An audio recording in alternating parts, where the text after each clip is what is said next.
Hello student, ધોરણ 7ની અંદર આપણે હિન્દી વિષયના પ્રથમ સત્રની હવે શરૂઆત કરીએ. હિન્દી વિષયના પ્રથમ સત્રમાં આપણે શરૂઆત કરીએ તે પહેલાં તમારા અભ્યાસક્રમમાં જે અભ્યાસક્રમ આપેલો છે અનુક્રમણિકામાં એની થોડી વિગતે ચર્ચા કરી લઈએ.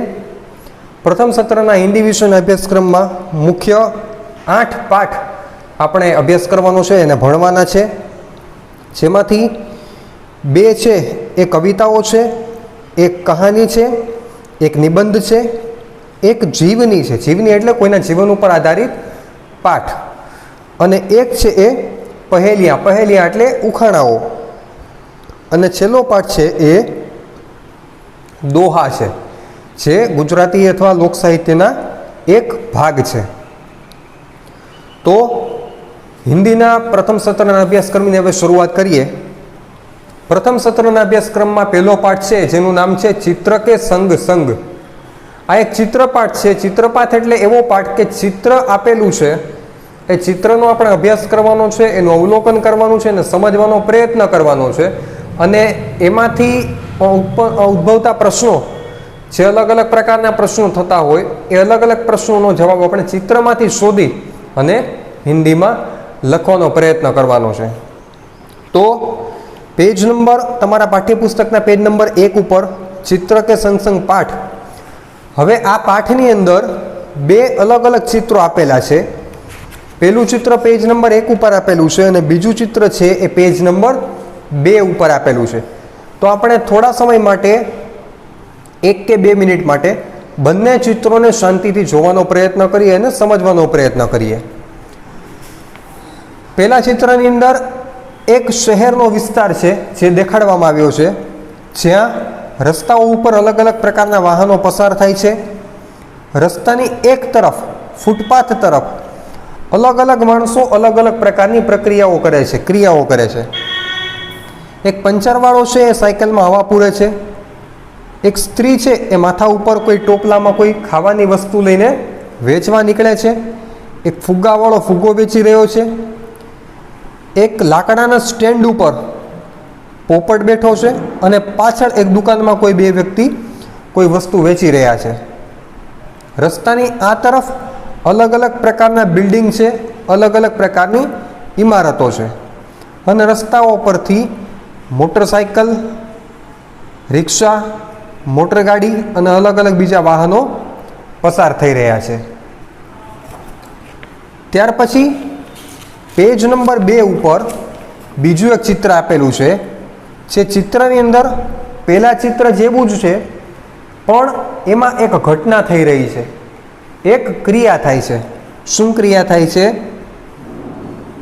પહેલું જે મોટરસાયકલ છે તે કોઈ કારણસર વાહનો સાથે અથડાય છે, અને ત્યાર પછી જે ઘટનાઓ થાય છે એની અસર છે એ આ ચિત્રમાં દર્શાવેલી છે. ફુગ્ગાવાળાના હાથમાંથી ફુગ્ગાઓ ઉડી જાય છે. જે સ્ત્રી ટોપલામાં કંઈક વસ્તુઓ કે ફળો વેચવા નીકળી છે એ ફળો એના હાથમાંથી પડી જાય છે. સાયકલવાળો છે સાયકલમાં હવા પૂરે છે, એના હાથમાંથી પંપ છૂટી જાય છે. પોપટ લાકડાના સ્ટેન્ડ ઉપરથી ઉડીને જતો રહે છે, અને પાછળ જે દુકાનદારો છે જે વસ્તુ વેચતા હતા તે પણ થોડા ડરી જાય છે. તો આ 2 ચિત્રોનું આપણે અવલોકન કર્યું. હવે આ 2 ચિત્રોને લગતા પ્રશ્નો આમ આપેલા છે, તેની થોડી ઘણી ચર્ચા કરવાનો પ્રયત્ન કરીએ. હવે પહેલો પ્રશ્ન છે, પહેલે ચિત્ર में कौन कौन सी क्रियाएं हो रही है. જે આપણે ગુજરાતીમાં એક વખત સમજી લીધું, હવે હિન્દીમાં એને સમજવાનો પ્રયત્ન કરીએ. તો એનો જવાબ શું થશે? પહેલે चित्र में गुब्बारे वाला गुब्बारे बेच रहा है. एक स्त्री अपने सर पर फलों की टोकरी लेकर फल बेच रही है. साइकिल में हवा भरने वाला साइकिल में हवा भर रहा है. एक बूट पॉलिश वाला बूट पॉलिश के लिए बैठा है. कुत्ता रोड के किनारे सो रहा है और रोड पर से, रास्ते पर से अलग अलग वाहन पसार हो रहे हैं, चल रहे हैं. उसके साथ एक तोता लकड़ी के स्टैंड पर बैठा हुआ है. ત્યાર પછી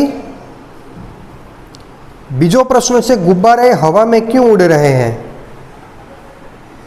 तो एनो जवाब थाय, गुब्बारों में भरी हुई हवा बाहर की हवा से हल्की होने के कारण गुब्बारे हवा में उड़ रहे हैं।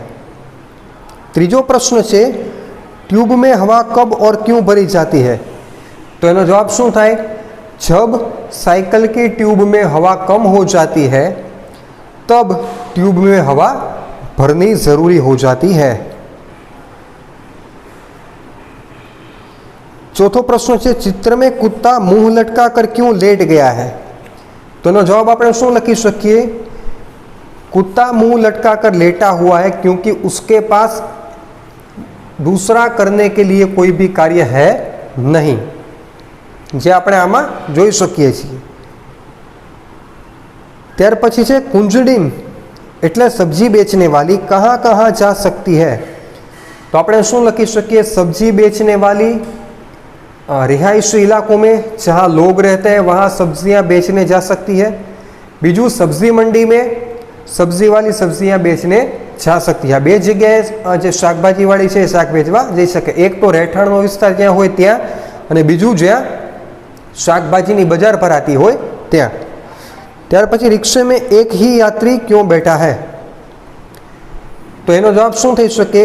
रिक्शे में एक यात्री बैठा है क्योंकि उसका जो गंतव्य स्थान है वहां पर जाने वाला दूसरा कोई व्यक्ति उसके साथ नहीं है।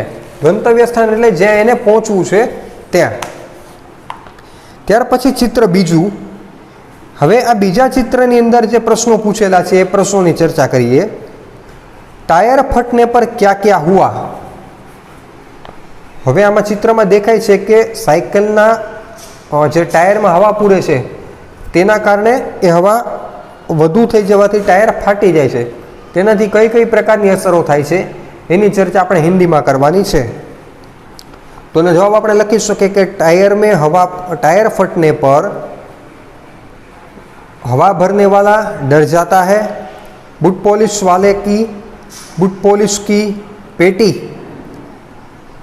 दूर हो जाती है, रास्ते पर चलने वाले वाहन डर की वजह से और आवाज़ की वजह से एक दूसरे से टकरा जाते हैं, गुब्बारे वाले के हाथ से गुब्बारे छूट जाते हैं, जो स्त्री सब्जियां बेच रही थी उसके सर से सब्जी की टोकरी गिर जाती है और तोता जो स्टैंड पे बैठा हुआ था वो भी उड़ जाता है। ત્યાર પછી ત્રીજો પ્રશ્ન છે। બધા પ્રશ્નોની ચર્ચા નથી કરતા કારણ કે બધા પ્રશ્નોમાંથી અમુક પ્રશ્નોના જવાબ તમારે પણ શોધવાના છે। ત્રીજો પ્રશ્ન છે, रिक्शेवाला बाइक से क्यों टकराया? तो એનો જવાબ આપણે લખી શકીએ કે साइकिल की टायर में हवा भरने से टायर फटने की आवाज़ के कारण रिक्शे वाला उसे देखने गया और इसी वजह से वो बाइक से टकरा गया। तो આવી રીતે આ પાઠની અંદર બીજા જે કંઈ પણ પ્રશ્નો છે એ પ્રશ્નોના જવાબ તમારે તમારી રીતે શોધવાના છે। ત્યાર પછી પેજ નંબર 3 ઉપર પ્રશ્ન ત્રીજો આપેલો છે, चित्र को देखकर दोनों में क्या क्या अंतर है ढूंढ कर बताइए।